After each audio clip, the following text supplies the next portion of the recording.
Welcome into the Sports Buffoons podcast.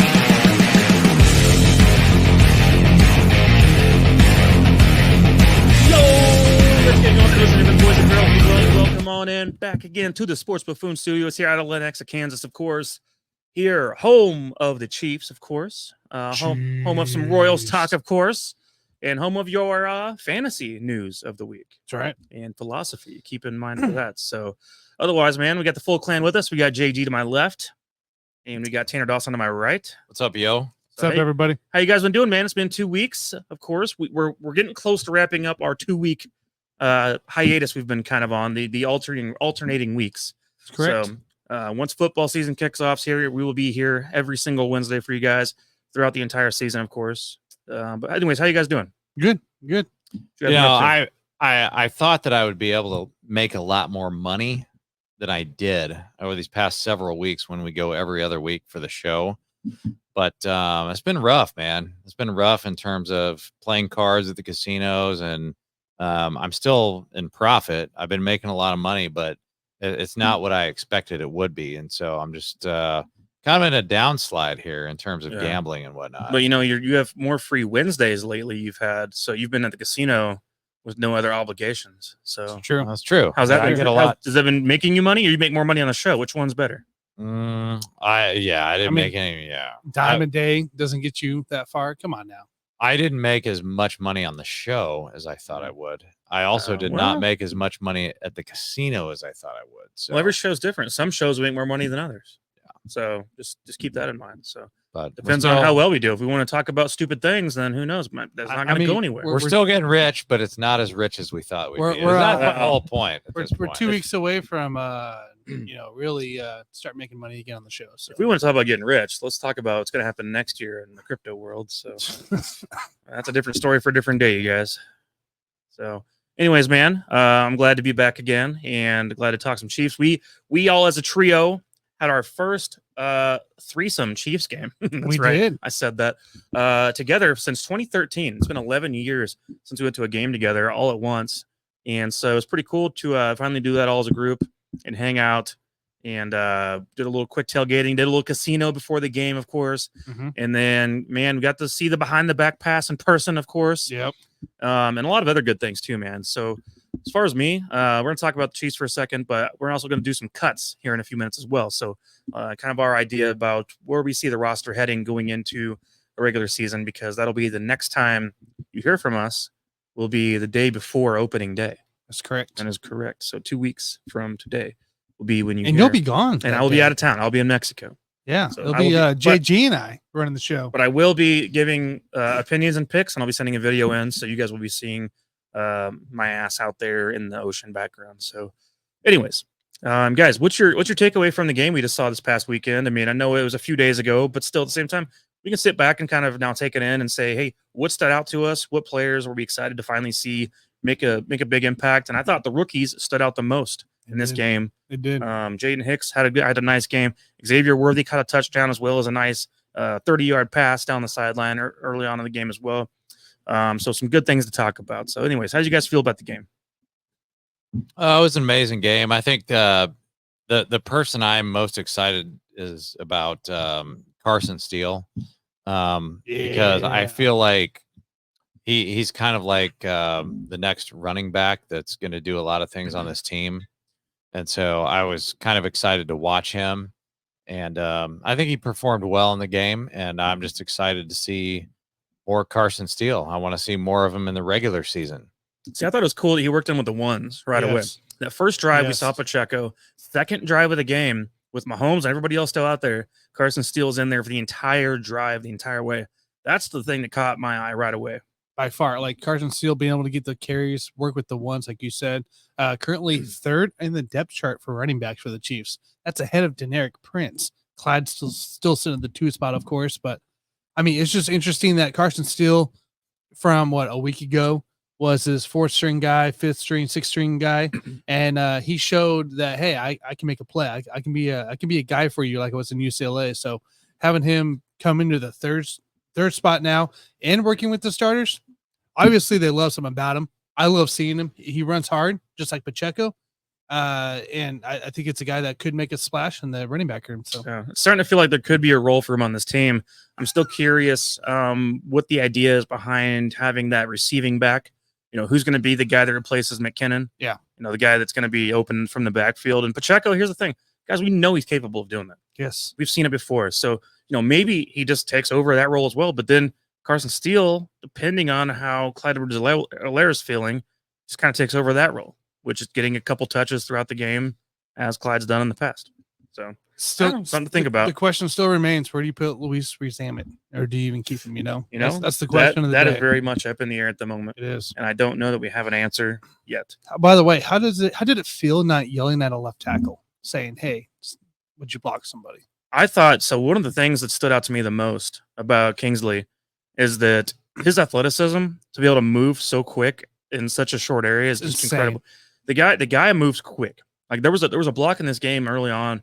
It was kind of a pitch to the left, and he blocks the guy to the inside on the downside of the formation, and then immediately kicks out to the outside. He ends up blocking two guys at the same time on one play.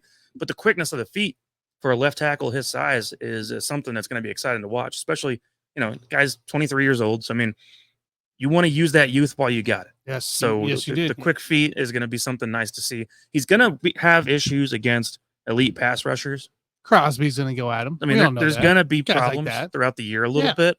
I think there's still a lot to work on, or a lot to look forward to, a lot to work on, but a lot to look forward to but with him That's where you learn. as development goes. Yeah. And so that's what I think is going to be cool. And the great thing for me too about Kingsley is that the idea behind him is that finally Mahomes might have a left tackle of the future. Something It's amazing. we talked about, maybe the guy that he can finally have. Mahomes is going to be here forever, right? Kingsley could be here 5 years or two, so at least, right? At least 5. Something like that. And so finally Mahomes can get comfortable with having that blind side left tackle, knowing where he's going to be at and his drop back, knowing what to expect out of him on a down-to-down basis. Because we've been rotating through left tackles on this team ever since Mahomes got here. And so it's just been crazy. I mean, it's been hard for Mahomes to keep up with, okay, who's my left tackle? What's his footwork look like? What's my timing look like on that side of the things? And finally, I think we have a situation where we can lock it in, develop him, and he's going to be the guy for a few years here at Mahomes. Second round pick, man. You got him on. You drafted him at that position for a reason. So, yep, exactly. So, anyway, looking forward to that. Seeing how that develops. I thought there was some good stuff too from the safeties. I mean, I thought Jaden Hicks made some plays that stood out, getting a lot of playing time with the ones. I think he's going to rotate in a lot. I know. Obviously, Justin Reed being out at the moment is something to think about. But Justin Reed made a comment on Twitter recently saying he will be ready. Yes. For week 1. Yes. And so that right now is the idea. The great news to me is that I feel like we have 4 really good safeties now on this team. We do. At least 4. We do. I mean, Deion Bush even had an interception in the Super Bowl, right? Even though he's normally a special teamer. We got Shamari Connor who could play both corner or safety. Johnson. And you got Najee Johnson who can do a little bit of both. But, I think they're working him in at corner lately. We saw that. Najee Johnson working with the ones in this past game for a bit. And Steve Spagnuolo's talked about this. He said that in his press conference that, he still has not had that guy step up and take the job yet as the number 2 corner after McDuffie. So who do you guys think takes that job? Is it going to be Josh Williams, Jalen Watson? Is it going to be? It should be Jalen Watson. Najee. But isn't he still out hurt?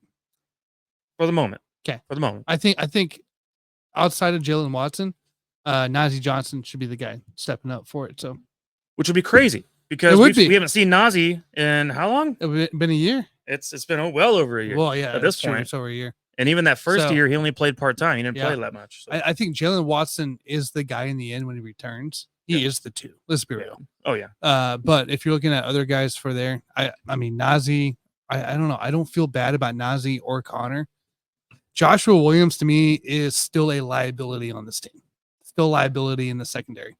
And I've said it since his rookie year. I'll keep saying it. I don't see what everybody else sees in this guy. He's big and physical. Yeah. So the size is what stands out. But he also causes a bunch of flags, man. Sure. That ends up costing him at times. Blown up in coverage. So I just don't see the Joshua Williams being a 2. I don't think he's a total disaster as a corner by any means. I mean, I wouldn't say disaster. I think this isn't Phillip Gaines we're talking about, right? Right. He's got things to work on for sure. He could come around at some point. I'm not going to give up on Josh Williams. No, not I think there's still completely, no. something there to work with. I'm with the Chiefs a little bit on there just because I think there's still something there to work with him. I just think they've been rotating guys through to see, okay, who's going to stand out, make a play, and actually prove to us that you know how to play this position. Yep. Like you know what's expected of you on a down-to-down basis. And so that's what we're kind of looking at the moment. And honestly, the Chiefs might not figure that out until midway through the year. Yeah. We No. might go through half of this season and still not have the answer that Steve Spagnuolo wants to know. But I will say this, Steve Spagnuolo is the greatest second half defensive coordinator in the history of the NFL. And when it's time to figure it out, he will have an answer at some point in this season, and you'll know when it's happening. What do you think is going to be the 2 second corner? I'm with you, Tanner, on that one. Yeah, I totally agree with you. Jalen Watson? So, yeah, by far. for sure. Yeah, I just like Jalen too, is because he's been consistent. We've seen him step up whenever he needed. He's had an interception in big games and just kind of been there. Also, pretty good tackler. I just think he's a little more of a sure thing in coverage than Josh Williams. That's kind of what I was thinking too, like in the way. So you kind of know what to expect. I think his history, his playmaking he's done the last year, and just from what we've seen, like Jalen is, I think, an easy plug in at 2. So Tamari Connor is now your 4. No, what I mean is your nickel, your hybrid. Oh yeah, hybrid safety nickel corner. Yes, is that what we're looking at with him? Yes, him and Nick Jones. Okay, yep, I totally agree. I love those 2 right there. Yeah, Nick Jones is a great one. I like his athleticism quite a bit. That's something that I think has stood out to me about Nick Jones. Mm-hmm. But anyways, any other final thoughts about the game in general? We'll be just going to the game, I guess. You got to talk about the damn behind the back pass, right? Because I don't know if you guys know this. Who do you believe?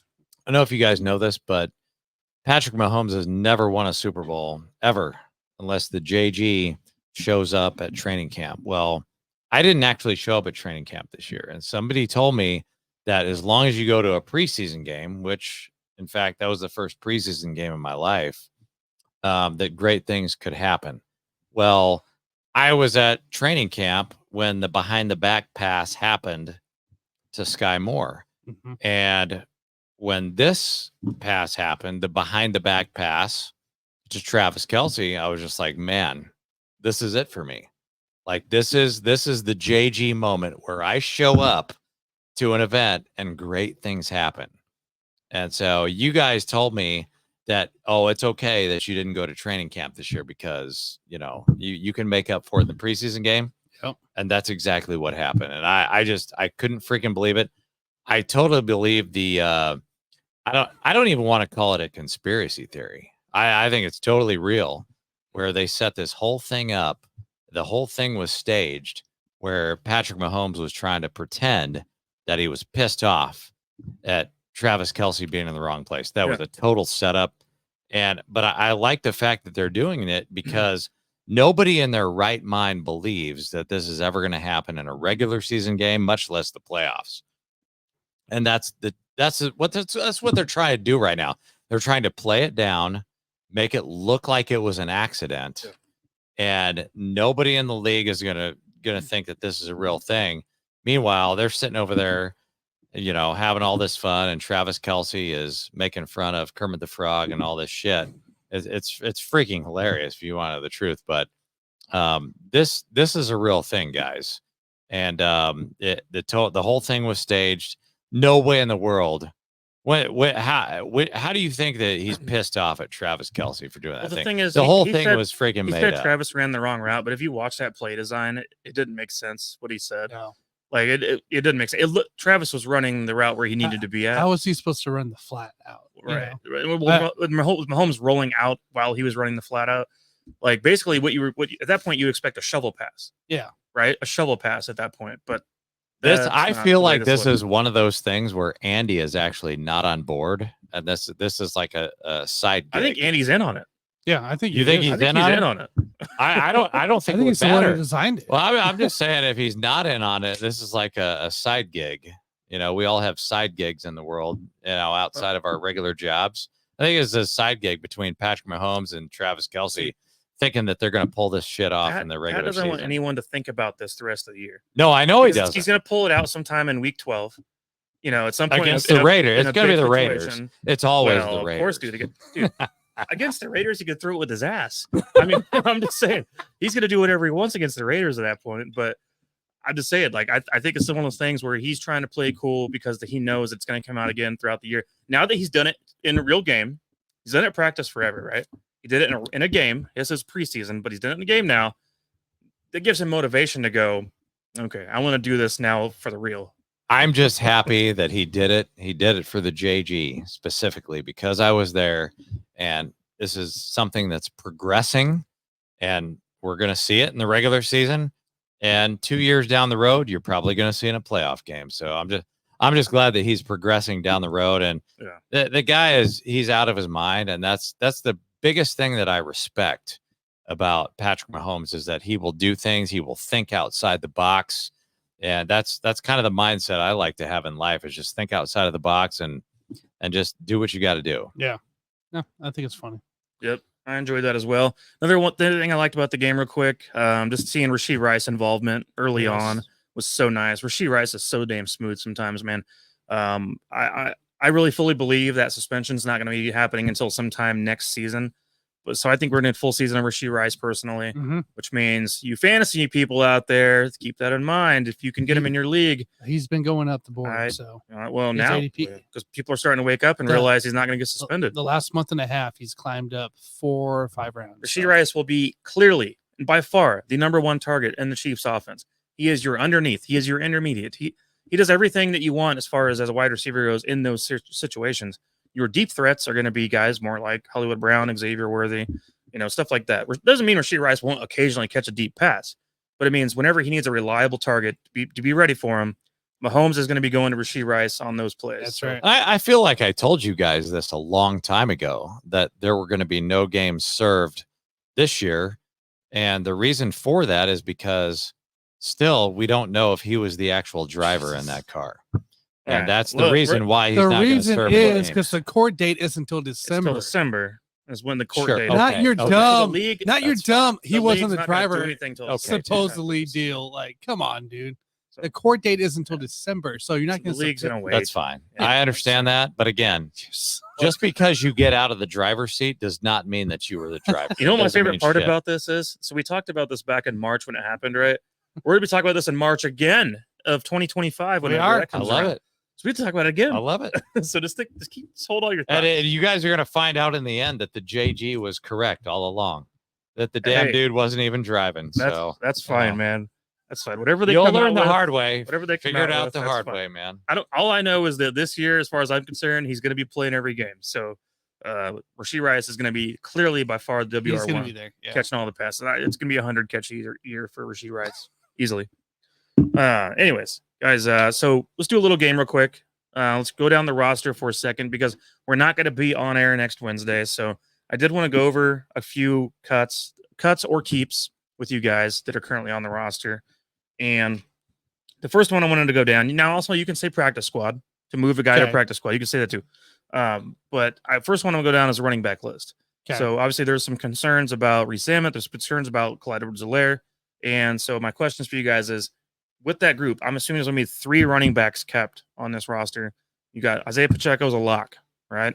After that, truthfully, you can be open-minded. So 4 different ones. What are the 3 running backs the Chiefs keep? Who is the one that gets cut or sent down? Carson Steele is solidified, in my opinion. So I'll take Deneric Prince at that point. I think CEH is going to be on the pup. Okay, so you got Steele, Pacheco, and Prince as the Chiefs' 3 running backs. Okay, what do you got, Tanner? Pacheco, Clyde, and Carson. So Pacheco, Clyde, and Carson. Okay. Yep. So there was some conversation that went on the radio today about the idea that Clyde Edwards-Helaire could be put on the PUP list for a while due to health concerns, primarily mental health concerns, I believe. Or at least they could be using that. You could use the PUP list, I guess. Yeah. What are the thoughts behind that? The potential idea that the Chiefs keep Carson Steele and Deneric Prince, but put Clyde on the PUP for 6 weeks or so, roughly. But then whenever, that allows the Chiefs to see more out of Carson and more out of Prince in real games. Honestly, if you're going to keep a guy outside of Clyde and Carson, it's going to be Louis Rees-Emmett over Prince. I think they've seen what they want from Prince. There's a reason why. But have they seen what they want out of Zamet, though? I think there's still time to tell. I think you keep Rezamet over Prince. That's a tough one for me because I don't think It we've seen is. enough out of Rezamet for It me to is. say he deserves a spot. I think there's more versatile ways to keep Rezamet and more justification than Prince. So Okay. For me, I'm going to go with the theory I just laid out. I'm going to go with the theory of Chiefs are going to hold on to. We got Pacheco, we got Carson Steele as the RB2, and also the rotating RB2 with Deneric Prince, depending on the situation on the field, with Clyde being on the PUP list for a couple weeks at least to begin the season. And what the Chiefs are going to do in those first couple weeks, basically see which guy can these guys perform in a real game. Can they pass protect in a real game? Because that's where they're going to be in there for a lot of times. Pacheco is going to be your receiving, but Pacheco's going to be getting lots of touches now, man. Yes. So they want to see what they can get out of some of these younger guys for a bit. And if one of them fails between Prince or Steele, then at that point they will say, okay, Mr. Clyde, you can come back off the PUP and be available for us again. What do you think the chances are? Trickery there. What do you think the chances for the running back room that they pull out one of those, like go get a vet in that spot in that case? I'd have to see who's available, but even then, I'd be kind of surprised. I wouldn't be surprised to see McKinnon pop back on here out of nowhere. Hey, I think I would say McKinnon stay on call for December. Yeah, for sure. Yeah. Hey, stay in shape, stay fast, and we might call you December. You're ready. I'm pretty sure that Devonta Freeman is still available. I think he is. Oh, he retired, didn't he? Devonta Freeman. Yeah, he retired. No, don't Mike, call him you don't want Devonta Fuckstick in the running back room. What the hell? We'll move on to the next position. All right, let's go for another one real quick. Guys, my favorite one to go over, just like last year, wide receiver position. That is the one right now that is the most difficult probably to decide upon, because there are a lot of names that are kind of mixed in the same group. So with the locks on this team are Xavier Worthy, Hollywood Brown, Rashee Rice, Justin Watson, I would say is probably a lock. Yep. After that, everything else technically could be up in the air. So from there, who are your 6 receivers the Chiefs keep? I think they keep 7, though. They could keep, okay, we can go with that. So then I want you to tell me who's going to be cut for sure then at that point. Who's going to be cut for sure? Well, if you think they're keeping 7, tell me who's going to be cut. So pop. So you're going to have Justin Ross cut. You're going to have Nico Ramici go back to the practice squad. Cornell Powell, is he practice squad eligible still? See, he's on that verge. He's on that borderline, isn't he? It's like year 4, which means he's like right there at that verge. I don't know if he's might be available to be on. Either way, he's not on the main roster. Montreal, Phillip Brooks, Kyle Sheets. Yeah. I think the Chiefs end up keeping Sky Moore. I think the Chiefs end up keeping Mecole, and I think the Chiefs end up keeping Kadarius Toney. Toney stays, huh? Yes. Okay. There's just something about it that just it's pointing that direction. Everything I'm seeing, crazy, and bro. That's going to be your guys outside of the main 4. Interesting. Interesting. Okay. That's one. So Tony's been getting a lot of hate lately from media. And he had a double penalty on Saturday. I mean, it's not been looking good for him at all. Not at all. So I'm a little surprised you said either that. Mecole too. Mecole hasn't been really good either. The Mecole situation there in that game. Oh, that one game.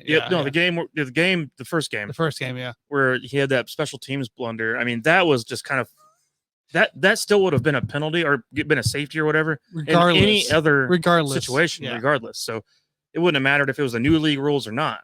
I think there's something with the Chiefs. They want to keep those guys, and unfortunately, like the guys I want to see, I'd rather see. So if it was mine, I want to see.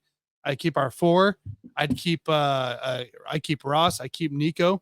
And I would still take Kadarius in this roster in a 7. So, all right, who would be your 6 or 7 receivers? They're going to keep McCole Hardman no matter what. That's my opinion. I think so too.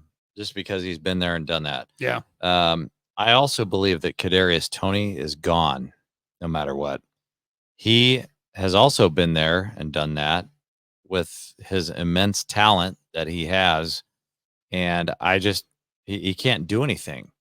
Like, he's been in the league long enough by now where if you have the talent and you haven't performed, then stayed healthy enough to perform. It's time to go. Like let's just get rid of Kadarius Toney. So for me, Toney is gone, no matter what they do with the rest of it. Now, what about the elephant in the room, you guys? The real elephant is Sky Moore. I'm flipping a coin between Justin Ross and Sky Moore. I'm Well, not speaking about a bullshitting guy right who now. hasn't done much, Justin Ross. I'm no, He's in but the same he boat as Tony he's McMahon. This flashed, training camp though, has but been he's flashed. has been Chris Wilson-esque from back in the day. I mean, this has been You Bobby can- Scipio-esque back You from back can in the day. literally, I'm saying this training camp We from talked about training camp Justin Ross. last week. I'm Bro. telling you, this training camp's been even more. It's been better than last year's even. bro, you can This has been literally a Bobby flip a Scipio coin. training camp. If you have a coin right now, let's flip a coin between Justin Well- Ross and Sky Moore, because I don't think so. I don't know which way to go on there. I can cut either one or both of them. I think Sky's a lock for sure. All I right. cut both of those guys. Give me your Sucks. 6 wide receivers minimum. 6 receivers. We already have the main 5 we talked about, right? Because you said Hardman. So you got 1 more, maybe 2 more. Well, just I'll get rid of Tony and Sky Moore and Justin Ross then. So then Then I'll keep the rest. Nico- Remigio? so you're keeping Nico? Yes, because As of your the special WR6? teams situation.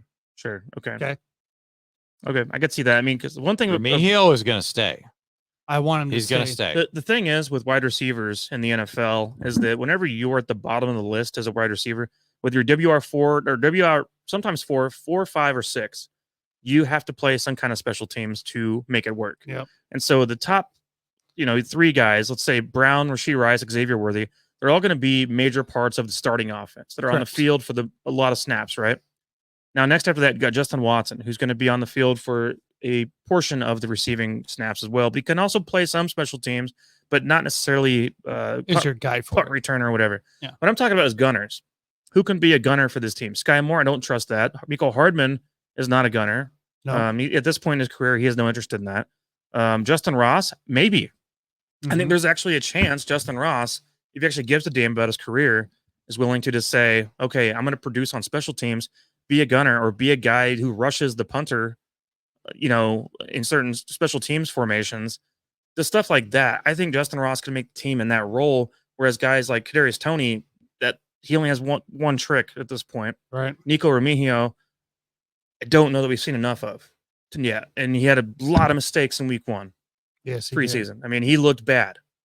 I don't know that week 2 made up for it. No, I don't think you could have. Then again, we were downstairs for a bit, so we might have missed a play or two for a minute there. We were doing some tomfoolery for a second. We would never. Anyways, the reason I say what I'm saying right now is because I feel like this is the time where we finally see Justin Ross make the team, but he's not going to be a guy you see on the field on offense very often at all. But I like Justin Ross, Mecole Hardman, Justin Watson, and then the other 3 that I already mentioned. Gotcha. So those are my 6 wide receivers on this roster. Gotcha. So I'm going with 6 wide That's it. receivers. 6 wide receivers this year. So anyways, moving along to the next couple things, you guys. And by the way, that allows for the keep of 4 tight ends for the record, just so you know, which means Irv Smith would be available to be kept. Yep. All right, moving along to the next position group real quick. We only got 2 more to talk about, guys. I'm not trying to bore you here. Cornerbacks. So cornerbacks, man. This one's really interesting to me. We talked about this a little bit a few minutes ago as far as Najee Johnson, Jalen Watson, Josh Williams, all that. You already got your main 4 that are guaranteed to be on this team. After that, Kelvin Joseph is a really interesting one, man. Guy was a top round pick, who's kind of lost his way. Now on the Chiefs, good athlete, Great athlete. ran a great Yeah. 40. He's in the 4.3s. I don't know that we've seen a lot out of him yet. That's really stood out. And on the other side of that, you got Eko Boyodo from K-State, who is a special teams guy. Mhm. Who at this point, if you're a cornerback 5, you got to be a special teams guy, which means your role on this team is not to be starting on the field by any means on defense. You're going to be used in a special teams role, which is what K-State's known for more than any other school in the entire country. So there's a little bit of some battles there. Are So, we counting Jamari and Nick Jones in this? And Haddon? yes. Okay. You got to talk about all these guys. So the idea I have is that you can only keep probably 5 corners and 5 safeties. Shamari Connor can be Okay. flexible. So, anyways, who's your guys' cornerback keeps? I'm going to go ahead and cut Kelvin Joseph, and I understand his athletic prowess, but we'll go ahead and throw him into the NBA. If he's really that athletic, just put him in the NBA. Maybe if he's Allen Iverson, I don't know. If Get he's- him off the Chiefs, because I know a lot of good athletes out there that just are not great football players. So I'm going to get rid of Kelvin Joseph. All right. He's getting rid of Kelvin Joseph. Okay. What's that leave behind? So that leaves. So essentially, you're looking at Trent and Josh, right? Of course. I think you get Reed and Hicks. I think you have Cook there, right? Nazi, Chamari, Jalen, and Nick. And I think you keep Haddon, the guy you drafted in the 6th round. Yeah, come on. I think Deion Bush is cut. So that's the one that would be surprising to me. It is surprising To see Deion Bush but be cut would really shock me. if you're looking to keep what you talked about, right? The 5. Deion Bush has total. been part of this team actually for longer than you realize. Correct. Yeah, he's been what 3, 4, and 8. Well, there was a year he was gone and then came back. Yeah. I'm just saying, like, he as a special teamer, his role with the team has actually been great. And he had that pick in the end zone in the Super Bowl. There's no way they're going to cut his I ass. think Deion Bush seems like a good role player to me. I think Deion There's Bush no gets way. cut. I think he's the sacrifice guy, and you do end up keeping Kamal Haddon, and I think you try to keep Boyo Doe at the same time. I think you stay young and you go after those guys. I don't think Deion Bush makes the team. As unfortunate as it is, I don't think Deion Bush makes the team there. And of course, everybody else is cut from there. So, but so basically you're keeping, as far as nickels go, we got Chamari Connor, Nick Jones, and Haddon. So you're keeping 3 nickels. I'm keeping 3 guys that can go the safety cornerback route. I swear, just for the record, guys, you can say these guys can go to the practice squad if you want. That's fair. To, I guess. To. All right. I guess I could see Haddon being a practice squad guy. But I think Boyo Doe stays. I think Nick Joe stays as well because he's going to fit in well. Nick Jones is definitely for special teams. There's no reason to cut. He's 100% a good special teamer. I think that Deion Bush is the odd man out in this whole group, which is crazy. I mean, Jordan Hicks is a lock. Obviously, guy is going to be a really good safety for this team. Jaden Hicks. Sorry. But then you just have 1, 2, 3, 4, 5. But then you only have 3 true safeties. But isn't that no? But then 3 true safeties. But you're using Chamari Connor as a safety. You're using Nick Jones as his flexible safety. You got guys that can play that role. You can fill it in. Yeah. Deion Bush is the odd man out. He's the old guy out. It's unfortunate. You said you're keeping Kamal Haddon, right? Oh, I'll say practice squad for him. Practice squad for Kamala Harris. Yeah. Okay. I'm just to be clear, you did say Kamal Haddon. He said Kamala Haddon. The practice squad. Kamala Harris. Practice squad. All right. We've kind of covered 2 at once there. I just wanted to talk about corners, but we talked about safeties as well. So that works for me. So, and presidential candidates. And presidential candidates. We'll go with that. We can save more of that for the end of the show if you'd like, I guess. But no, I'm good. I'm good. Do you have any other position groups you want to talk about for a second? Are we at all disappointed so far in what we've seen out of Felix Anudike-Uzomah, or is that still an overreaction? Still overreaction. I'm not concerned. He's gonna be on the team, of course. I ain't worried about that. Right. You got PUP list on Nadi. You got the NFI list on BJ. Omani Hughes is gonna be on the PUP as well. So you got guys there like Malik Carrion's gonna stay. I could see Matt Dickerson staying, but I could see Neil Farrell getting cut in the end there. See, Matt Dickerson's a weird one to me. I've never really understood. He's been the guy they sign and cut. He's been CJ Spiller at the defense. To me, as far as D tackle goes, you love CJ Spiller. As far as D tackle goes, we got Chris Jones, Mike Pennell, Tershawn Wharton. Now with Derek Nottie on the PUP right now, then obviously the first few games you might either see Neil Farrell or Matt Dickerson. Correct, and you'll see probably both of them there initially. Until then, but I think Farrell probably is on the outside end. Yeah, and I do like Malik Herring. I mean, he's been a guy who's randomly made some plays here and there throughout his short time as a Chief. But he's a guy who can plug in. Anybody else on that list, I'm not concerned about. Our linebacker is going to be interesting. Can Bozeman sneak in and stay on the team over Curtis? So I did have one more real quick. Out of the offensive linemen, who's going to be cut on that second line? Because I don't think they keep 10 linemen. I think they keep more like 8 or 9. That's been kind of the Andy Reid thing. I think CJ Hansen goes to your practice squad. Yeah, I agree with that. Okay. I think Wanya Morris stays. What about Hunter Norzad? I think he's a 5th rounder. I think you got to keep him on the team. I think he's going to stay as well. Mike Caliendo has been a guy too. He reminds me, Mike Caliendo's role with this team reminds me a little bit of the guy who went to Washington last year, as far as kind of Allegretti? Nick Allegretti. Yeah.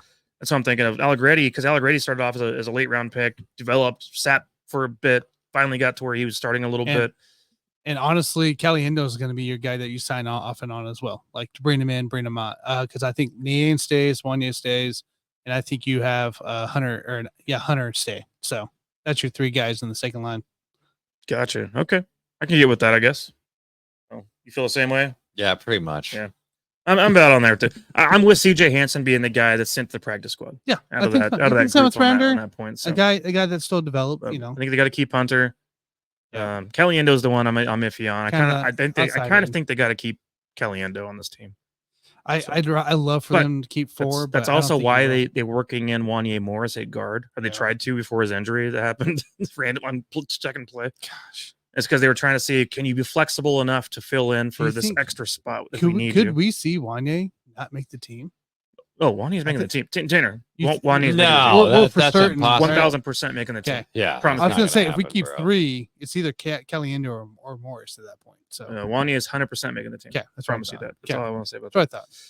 All right, man. Well, I'm looking forward to the game tomorrow night, of course, on Thursday, and I'm hoping some of us have had issues with the TV. I guess as getting the Chiefs game on. So luckily we were there for the other game. But week 1 was nonsense. We ended up having to find a stream. Even living in Kansas City, we had to find a stream. Yeah, can you believe that? And then the same thing sounds like it might be happening tomorrow on YouTube TV, which I don't currently subscribe to. But I think there's other options out there in the streaming world if people are into that. Yep. But still, I was like, man, this is stupid. That's wild. It's just stupid. It doesn't make any sense. I have to worry about watching the Chiefs game. I haven't got to hear Trent Green call a game yet. And I love hearing Trent Green call preseason. And the other guy that's with Trent Green, they're such a good duo together. Right, I've gotten to hear that yet. So that's been a shame to see that go down that way. Green, are you talking about the third best quarterback in Chiefs history, or is he number 4 by now? How do we all rank that? There's some debate. Don't put him ahead of Bill Kenny, bro. Don't put him ahead of Bill Kenny. I'll get pissed. Yeah, that was a quarterback when I was in grade school. Don't piss me off right now. I love Trent Green. There's a little debate about Trent Green and Alex Smith that deserves to be had. Ooh. I'd put Alex over Trent. I just want to say that. We're going to save that. There's some debate about maybe that's like an old school debate. Oh, yeah. We got to save that for next week, bro. After many years. Next year or next time, Kelsey Gonzalez debate's not going to be Trent Green. That's not a debate, Tanner. It's a debate. It's not a debate. I think it's you guys are idiots. It's an amazing debate. Still a debate. I destroyed your asses 4 years ago. No, you think you do better now? Yeah. Now? Yeah. Okay. You guys are funny. Well, I think we should hold that for another time. And then the same way that we do the Trent Green debate. I think we should do that we could do that in the same week if you want. I think Tanner and I are going to do that while you're on vacation. That way you don't have a say.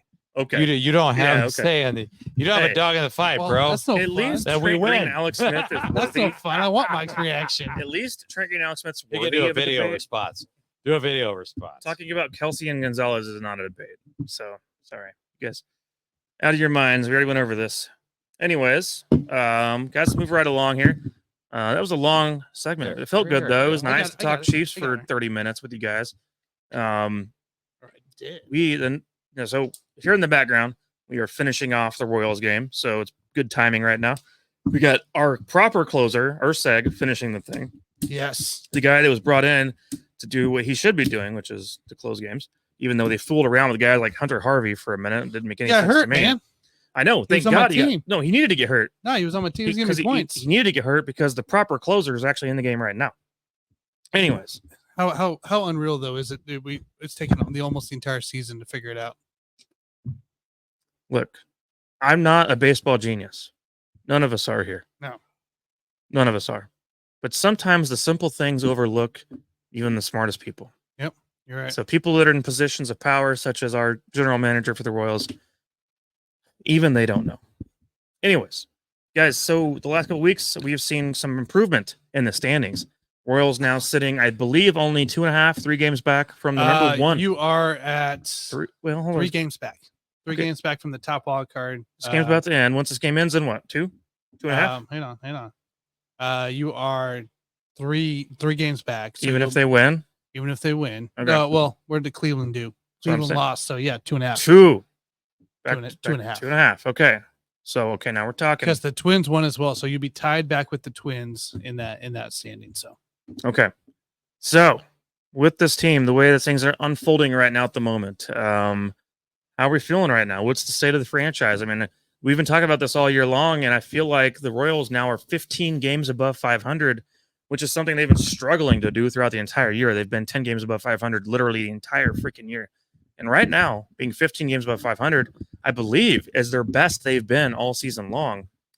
They're gonna need it, tell you that much. And I'm telling you, it took a long time to get there, but I mean, they kind of sat there in the same spot forever, and finally they're starting to pull away a little bit from where they were. And the Guardians are now falling back, and the Twins are just kind of sitting there right with us. So right now we're in a three-way battle. You know, I've talked about three ways twice on this show now, and hope you guys are getting excited about that. So, what are your thoughts right now on the state of the Royals? What's going to happen, man? I'll let you go first, Jason, because I got a whole thing lined up here. So, he just started talking about started talking about three ways, and you want me to go first? I do. I know it's dangerous. I can mute it's you. not like that kind of three-way. It's more of a all at once. It's kind of a three-way. Well, you guys already know what I'm going to say before I say it. You know, being 2.5 games back when I've been full force for the last 6 to 8 weeks, that they were going to win the division. Are you saying you've been hard on your stance? Yeah, I've been a 3/4 chub. We used to talk about a half chub or a full chub. I've been a 3/4 chub this whole time. But I do believe in this team, and only being 2.5 games out at this point, I'm kind of like, man, you know, I if I was saying this 2 months ago, then I'm not going to change my opinion now. Like, why would I? Like, if the bullpen was shitty, for lack of a better term, 2 months ago, and it's probably equally shitty right now, but they're still only 2.5 games out, why would you not bet on that? Because if you're a team that can overcome that situation, then you're probably going to overcome it. And so, you know, we got a long way to go. I mean, we got the whole month of September and whatnot. So I'm on a different debate schedule than you guys. You guys are just trying to talk about, playoffs or not. I've moved on from I'm going. That's been the question. So is that? I don't care now. Now shut your mouth. Yes, now shut your mouth. I'm in a different debate. So I'm going wild card or win the division. So that's my own personal debate right now, and I'm going to vote right now that they win the division. And if you guys still want to go playoffs or not, that you've been saying that for a month, dude. Knock yourself out. For a month, you've been saying that. That's what I mean. But I'm Jerry Jones, Dallas Cowboys. I'm all in. Right now. Good. Royals just finished off the game, by the way, 3-0. So that's good to see. Got one taken care of with the pitching. The bullpen at 3-0. Hold them to a 0 burger. At some point, Ursad closing them out. At some point, if your bullpen is that horrible and you can overcome that, to me, that says that you're going places. Guys, there is a 4-game series coming up against the Guardians here as of next week, which is going to be super exciting. Yeah, Monday. So the thing is, they're playing a bunch of really good teams here coming up after the Angels series. Yeah. So it's going to be a little scary. Tanner seems to be, a guy who's a little more pessimistic. He's not a Royals fan, so I don't care about his opinion. Well, I know what team he's a fan of, and he's just a bandwagon fan. But so the thing is, he's a bandwagon fan of a person that did not give me a ball cap. He probably should have a long time ago. As well, so I'm not real happy with that situation. I need some ball caps. Let's keep on topic here, guys. Tanner, what's your excuse? Because I know what you're about to say when I ask the question. But what's my excuse? I don't have an excuse. The Royals are 15 games of 500. Congratulations, you beat a bunch of bad teams. What they're supposed to do. Ladies and gentlemen, what are you gonna do? Let's talk about this here.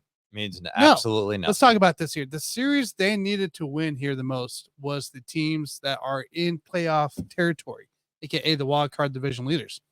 You've won 5 of those series the entire year against winning teams. That means you're beating up teams like the White Sox. You're beating up teams like the A's. You're winning the bad series, which you should. That's the appropriate way to do it. And luckily, you took 2 out of 3 against the Angels here. Thank God, after that loss yesterday. But now you got to stretch. Again, I got a big NFL comparison for you guys. Okay, I'm sure you do. Here reminds me. I can't wait. I can't wait, man. This is a team that was scoring points. They were winning games. And then they finally hit the stretch of the season last year where they had to play winning teams. And what happened? They couldn't do it. The Miami Dolphins is the Kansas City Royals. And you're going to find out here. September 13th is our target date here. September 13th. Because the horrendous stretch that we're about to encounter with the Phillies coming from West Coast all the way over back to KC, luckily. But you got the Phillies for 3 games. You got the Guardians back to after that. No days off. Astros after that. No days off. And then the Guardians after that. No days off. And you finally get a break before you hit the Twins. And then you have to do the Yankees after that for 3 games in New York. September 13th, when you go play Pittsburgh Pirates in Pittsburgh, you will know if you're going to be a wildcard team, a division leader, or not. And it all depends how they play these series. These are the next, 5 series? The next 5-6 series, the most important part of the season right now for them. And if they fail, if they don't take 2 out of 3 of every series, or I'll even give you 4 out of 6 series, then just kiss it goodbye. Because you're into the stretch. It's nice. You got the Giants, you got the Nationals, you finish with the Braves and Pittsburgh, of course, and Detroit. I'm not worried about them. It's everything beforehand. And by the way, you're not winning the division because the Twins. So he's saying kiss the whole thing, but you're not going to the playoffs at all. I don't. If you can't beat the winning teams in this, in his mind, you might as well finish 500 at this point. Yeah, you might as well just go back and just trade everybody. So Cleveland, by the way, has the easiest stretch out of the 3 teams for we're talking division lead. Now, hey, I'm not giving you my prediction yet, Mike. So calm down. Look, Cleveland has the Rangers, the Royals, which they can take 2 out of 3 on. You got Pittsburgh. Then you got the Royals again. You got the Dodgers, and then you finish with the White Sox. Okay, the Dodgers is your hardest team in that whole list there. You can put KC there if you want to. So KC Dodgers, that's 3 series for the rest of the month. Easy. Twins have a loaded schedule, and Boston's your team for the wild card to compete with you. Seattle's not going to be there. Astros already took that division. It ain't going to be Seattle isn't going to be a wild card team. Boston's your team. They're not pulling it together, by the way, at all. They can't beat winning teams either. And the stretch they have is worse than the Royals. Will the Kansas City Royals make the playoffs? They will sneak in. Will it be pretty? So he changed his tune this week. No. I disagree. It's because of the Boston Red Sox Changed his schedule. tune this week. If Boston didn't have the schedule they had, and if Seattle was closer, it'd be. For the record, a month ago, he was still on saying the Royals were not going to make the playoffs as of a month ago. He's now changing his tune when they're 15 games above 500. No. That is not my cue at all. I'm letting you know. If we look at the teams what's going on right now. No. If you look at the teams here, Boston. Now they're going to sneak in. Boston's going to sneak in. Of course they will. Boston is the only team that is fighting the Royals for a wild card spot. Okay. Tampa is not a team. Seattle, it sucks now. They can't do anything since the All-Star break. Detroit, we're not worried about Detroit, and everything else is crap after that. Okay. You should talk politics every once in a while, Tanner, because you just kind of go whichever way the wind blows. What are you talking about? I'm going to tell you one thing what right now. What are you talking Tanner. about? I'm giving you facts, dude. Tanner, I disagree with your premise because Why? I've been a Royals fan my entire life since the day I was born. And do you know how many teams I've had to sit there and watch that have played like dog shit against the bad teams, and they destroy the good teams. Absolutely destroy the good teams. Not all the time, but so why do you think that we can't at least, because you've shown what you are all season long against these the competitive teams. It doesn't matter. Leaders. It's all about capable teams. Mike and I have talked about this what do you mean 1,000 times. 1,000 times. You have to win at the right time. Yes, do you not think that it's they all can about win stretches. at the right time? Baseball is all about stretches. I do not care. No, I don't care about what happened in the past. I'm telling you. There's 2 teams that I fear. The rest of them are all beatable. Your August schedule, you didn't win one game against. It doesn't matter. You didn't win one series the entire month. Doesn't matter, against bro. the team, the team division leaders. Mike, would you just tell him how to win? You didn't debate how we like to win at the right time. They play the Guardians how many more times this year? You got twice. No, not twice. How many games? 6. 6. Is it 6? Because there was a 4-game series. Is there a 4-game? Oh, look. Is it a 4 and a 2, or is it a 4 and a 3? Please tell him how we win at the right time. Sorry, a 4 and a 3. 4 and a telling 6, you right so now. 7. All it's going to matter is those two series, No, it's not. and Why? that's going to be the thing that sets them over the top. Because you think they're going to win the division? It's a very much a They possibility. no, it's not. Oh, No, absolutely. it's not. They got No, it 7 is more not. games against No, the division leader. it is not possible at all. The Guardians are going to freaking wipe people out here outside of the Royals and Dodgers. That's going to be their two toughest Who series. says the Guardians are going to go wipe out the good teams? Because if we go out there and take What do you care of mean good business, teams? first Those of all, are the wipe good every- teams. You said they're going to wipe everybody out other than the Royals. The Pirates, First of all, They're they're gonna wipe out not. the the Pirates. Rangers, There's no guarantees of any of that. Pirates, the Rangers, the Rays. There's no guarantees of any of that. First of all, they're God. not. They're not the Guardians. They're probably the Indians. But please go on. No, Can we look, just look, fix that name look, real The quick? team from Major League. That the one. team you're facing here, you're not sitting here. You're not. Cleveland is not losing the division. Okay, they're not. You guys can sit here and hope Look, the Royals Tanner, win hope a it series, change. man. the question Hope is, the Royals win a Can series. we, in the can we next get some 2 hope and weeks. change, like the political scene right in now? the next 3 Hope and weeks? change? In the next 3 weeks, we need to have series wins. We can't have losses. all I'm saying, the question is, and can't has win been one the game. entire season, do the Royals make the playoffs? Based off the remaining Tanner schedule, now says, Oh, he did. based off the remaining schedule, He bro. goes, okay. Yes, he did. I don't understand this. You think I'm He going because did. they're up 15 up? So I'm basing yes. off the schedules. The schedule, Tanner, The schedule has been the same thing the whole freaking year. yeah, Tanner, So what do you mean you're now based off schedule? because Yeah, we it's got been to the same. base it off month by Well, a month, month ago, man. you said no. Month by month. Tanner, It's a month by month basis. Yeah, that's why we sit here and have predictions Yeah. and we tell you the right answer. I tell you after Just July. like you've been no. on college I football. tell you after August. No. But with the September schedule up ahead for these teams, and the only team that they have to beat now is Boston. Yeah, you can make the playoffs. That's why we talk about this, Tanner. One question. You can make what the playoffs. what does the word trajectory mean to you? Does that mean anything to you? Because at the beginning you said no playoffs, Correct. No, I said and yes, now playoffs. No you're playoffs. Yes, saying playoffs, no playoffs. probably playoffs. Yeah. So what's your trajectory right now? Is it going up Upwards for the Royals, or is it going down? flatline. It's kind of Because- flatlined, honestly. It's flat. flat So line. everybody's wrong, or So- they're No, right. So no. both sides are wrong, There's- The Royals. including Kamala Harris. Okay, the so only both sides thing, are wrong. No, the All only right, thing the I Royals get have it. for them is Now I understand what he's talking about. Okay. the only thing All right. the Royals have for them right now. He might convince me to change Is my mind on the Royals. Boston Royals have for them is Boston's horrendous schedule that they can't finish out in divisional guys either. So that's the only thing the Royals have for them right now in this schedule in September. I think we all agree Yeah. they're going to make the damn we all playoffs. agree. We're going to the playoffs. Do we set I off just- the? Yeah, that- you set it off. I didn't just touch hit it. that button on accident. Whoops. That's Okay. unbelievable. So Did you the touch it? Twins. no, I just, Look, the Twins are going to be Wow. there. They got a tough schedule, but they can beat good teams. So I'm not worried about the Twins really. It's Boston. Boston is our team we got to watch for if we want to be in the playoffs. So All right, guys. Well, we don't have a lot of time left, but I want to give you obviously the week leading up to fantasy for most of you guys. So we have fantasy playoffs coming up this weekend and next weekend.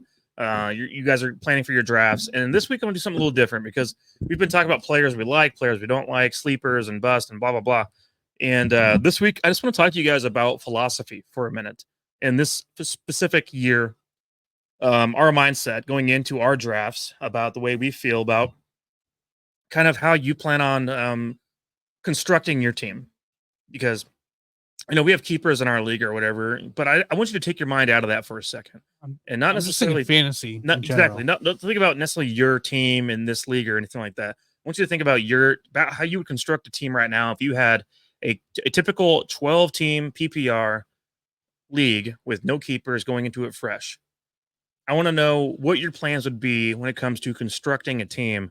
So, some years feel like they're running back heavy. Some years feel like, you got to get quarterbacks early for some reason, because in the past we've seen Rodgers and Mahomes go in the first round, stuff like that. So this year in particular, what's your philosophy going into the season to help the viewers out there listening to maybe think about a different approach?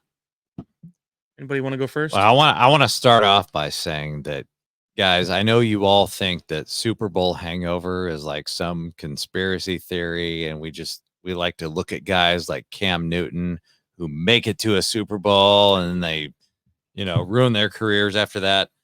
I'm here to tell you that it's not a conspiracy theory, because I won my fantasy championship last year, and I'm in an all-in, all-out hangover right now. I do not care about mock drafts. I do not care about fantasy prep. I forgot that fantasy even existed right now. So like I am an all-out Super Bowl hangover Okay. right now. So I'm here to Okay. tell you. I want to tell you what the mindset. Being honest. I I want to tell you what the mindset feels like right now. I don't even know when my draft is going to happen right now. I've got a couple of drafts. It's this weekend. I have to look at my phone every day just to remind myself when that draft is going to happen. This Saturday. But in previous years, my whole life revolved around it. And so I just want you to know that Super Bowl hangover is a real thing. I'm the champ right now, and I don't really care about what happens after that. But I am going to try to go back to back. So I want to give you guys a little bit of a scenario about what my life is all about here. So I am going to do the same thing that I always do. I'm not going to get cocky on the fact that I won the championship last year. I'm going to do the same exact thing that I have done for the last decade, which is go running back heavy. Okay. 12 in a row. Get your damn running backs early. Okay. So you want to have running backs in the first couple of rounds. Then you fill out your wide receivers in the next 3 rounds after that. Okay. So if I'm looking at an ideal draft, okay, if I could just give you guys a golden draft right now, I'm going running back in rounds 1 and 2. Then I'm going to go wide receiver in 3, 4, and 5. I am not going to take a quarterback until the fucking 8th round, dude, at the earliest. You can get a quarterback long after the 8th round if you want to. I'm a little bit more aggressive than most people in terms of quarterbacks, but don't be taking your damn quarterback in fucking 3rd round. That's fucking stupid. So now, would you ever do this late. though? So, I talk about running backs, but now would you ever get your first 2 running backs and then say Mahomes was on the board, assuming he's going to throw 3rd round 40 touchdowns? Would you take him in the 3rd round in a situation like that? No, I wouldn't. Still wouldn't take just quarterback in general. No, you gotta fill out your roster. And now we need to talk about. That's a good idea. Now we got to talk about tight ends. I don't give a shit about tight ends. If there's an elite tight end on your board that falls, let's say like Sam Laporta, you want Sam Laporta and he falls like, 2 or 3 rounds later, 2 rounds later than his ADP. Right? Yeah. I'm all for it, but you're going to let your quarterbacks and your tight ends fall. I want value on quarterbacks and tight ends. That's all I care about.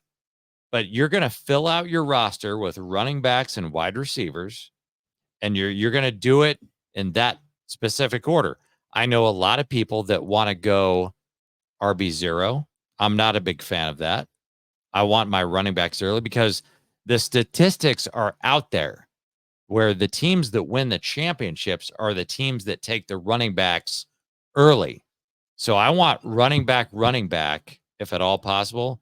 And then you fill in your wide receivers. And I don't really care about the tight ends and the quarterbacks. So I just gave you the exact order that I'm going to go in. I'm going to go running back, wide receiver, and then you can, honestly, you can go quarterback or tight end. I don't really give a shit what you do after that. But this is a statistical model. I want you guys to know that. Like, this is a statistical model that builds championship teams in fantasy. So don't be fucking around with Sam Laporta in the fucking 2nd round or Travis Kelce in the fucking 3rd round. You're wasting your fucking time, bro.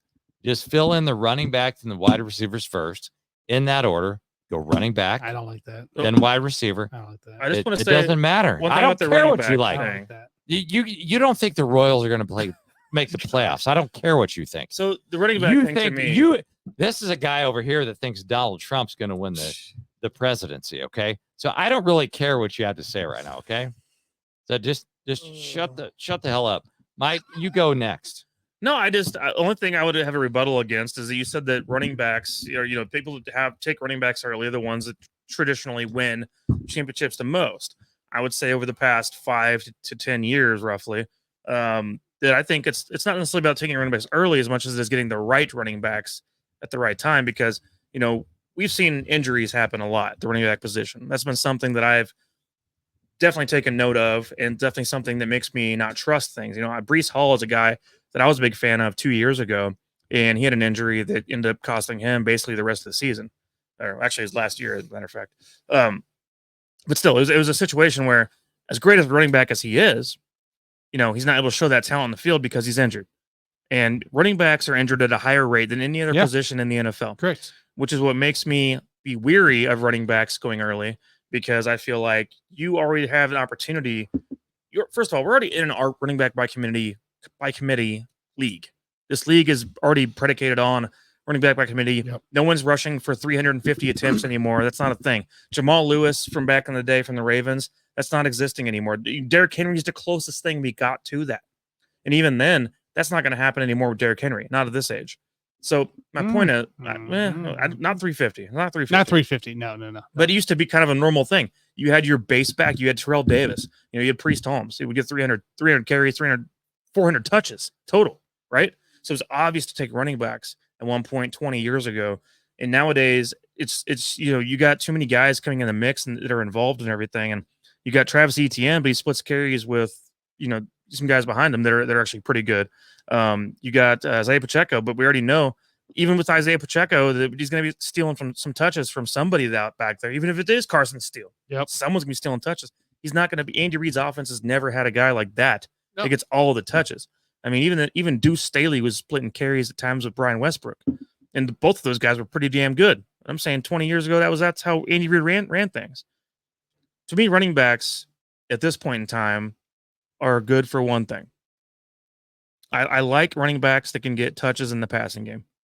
And it doesn't mean you need to ignore the running backs that are great on the ground. Correct. I'm saying wait for the value to be in the right place at the right time. Then they're worth the value of the pick. Just for my argument for the running backs goes. Saquon Barkley this year with the Eagles, I think is in the best situation he's ever been in his life as a player. Mm-hmm. I think this is the perfect situation for him to put up huge numbers potentially with the Eagles. I'm just throwing it out there as a guy that would be a good example of a guy that I could see getting 300 touches. And that's the second round ADP. But even Saquon Barkley has had the injury history that I don't really prefer. Well, so is CMC, and he's going top 3.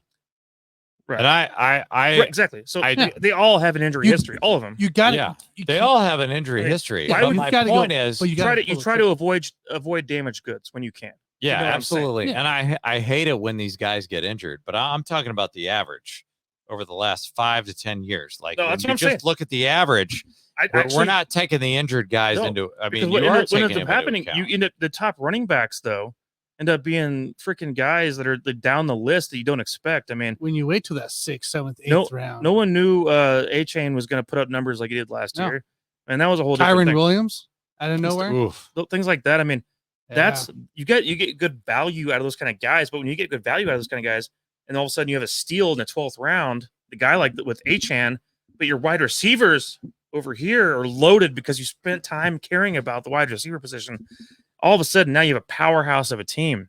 Now you got guys in a PPR especially that you are loaded. Now your WR5 would be a WR3 on most other teams. Yep. Which now is trade bait, or you just hold on to him and plug him in the matchup, play the matchup. Yep. And so for me, 100%. I know you said you hate RB0. I love RB0, man. Been that way for the past. Well, when I'm gonna bring it up one more time, and only one more time. Jeez. When I went undefeated back in 2017. Undefeated. That's right. I went RB0. I That's what I think. I had by far the best receivers in the entire league. I had running backs who could catch the ball, and that's what they did best. That's all they did was catch the ball. I had essentially your James Whites, your Austin Eckler's of the world, essentially on my team. And then my quarterback situation, I had Tom Brady and Patrick Mahomes as a rookie. And you know who I started in the championship game that year? Patrick Mahomes. Week 17 Patrick Mahomes. of championship week. Yeah. I started Patrick Mahomes. That was an anomaly. I started Patrick Mahomes. That was in a that game. freaking anomaly. Patrick Mahomes won me my first, or not my first, but won me my championship in an undefeated That's season. never going to happen again. I said, you know what? I don't really care because the rest of my team's so goddamn loaded with great receivers that nothing else matters. Because everyone's going to put up big points. The year that Antonio Brown walked off the field, yes, he was part of the combination to the success I was having. You know what? He screwed me. I lost by 1 point. 1 point when he walked off that goddamn field. I'll never forget that shit. I'm pissed to this day. That was the last championship I was in. You know what? I do agree with your philosophy, Mike. I'm just saying, like, if I just want to throw a scenario out there, if I can draft Breece Hall, which I will, he's one of my keepers this year. I'm taking a running back in the second round. I'm stacking the running back. I hope he stays healthy. First round? I hope he stays healthy. I'm just taking the odds here. It's a second okay? round. No, he's a first rounder. Well, in the stupid league we're doing, yes, second round, but he's a first rounder. I'm just taking the odds. I mean, you got to keep him for a second. Yeah. I'm just taking the odds. If you could take Breece Hall, you should go running first back. round. You should get 2 running backs. So get him off the board. Where would you take Breece though? Like if someone is drafted in a regular draft, you guys have where to do you understand draft that there are scenarios where they don't get injured. If you go running back, there is a scenario where they don't get injured. I got like Bijan, They all get beat up over the course of a year. Bijan, Breece, and CMC. Are you taking them over guys like Jamar Chase, Tyreek Hill, CeeDee Lamb in that ranks? I want to know this part. Like if you're in the first CeeDee Lamb is that's a bad example. He's pissed off right now because he doesn't have a contract. It's not a big deal. You got Tyreek Hill's 5'8", 180 pounds. He does not take the damage that a running back who's constantly getting beat up by big D tackles, defensive ends, linebackers. He's not getting beat up like that. That's why running backs are just always getting injured all the time. CMC. Yeah, absolutely. Well, I take CMC in the first overall, probably. CMC's a great athlete. I'll take Bijan. Yeah. Give me some other names. Give me some other names. No, I want to know between like if you're sitting in the top 5, like you're somewhere in the top 5 picks. Let's say you're picking 5, right?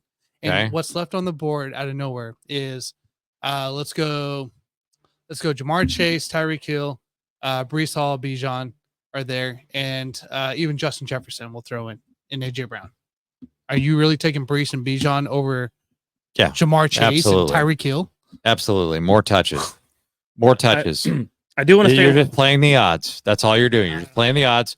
And if nobody gets injured, you're gonna fucking destroy. See, now you're playing the if game. If they get injured, if they don't get injured, you can't play the if game. But you have to because over the course of time, over the course of time, it's been proven in fantasy that running back heavy and everybody gets hurt. 3 rounds, receivers get hurt. Quarterbacks is going to win more championships. Get hurt, man. That we always talk about game on every position. Switch back to politics. We always like to talk about scientific facts. This is a scientific fact in fantasy football. When you go running back heavy in the first 3 rounds, you're going to win more championships over time. You are not going to. I'm not talking about your little short-term I got unlucky and my boy got injured. I'm not talking about that shit. I'm talking about the long-term average of teams that draft running back heavy in the first 2 to 3 rounds. Last year? What was your first round pick last year?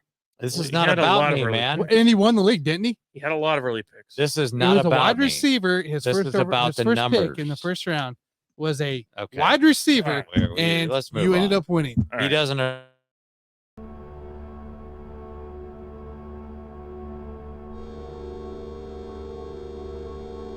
Yankees, they would give the MVP award to Bobby Witt Jr. I mean, there's no doubt in my mind. And you guys all know that.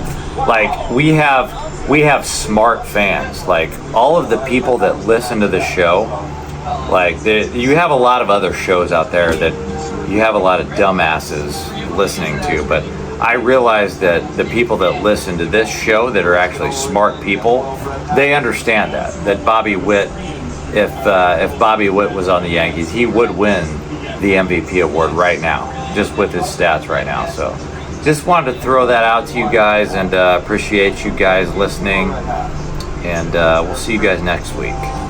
Outro.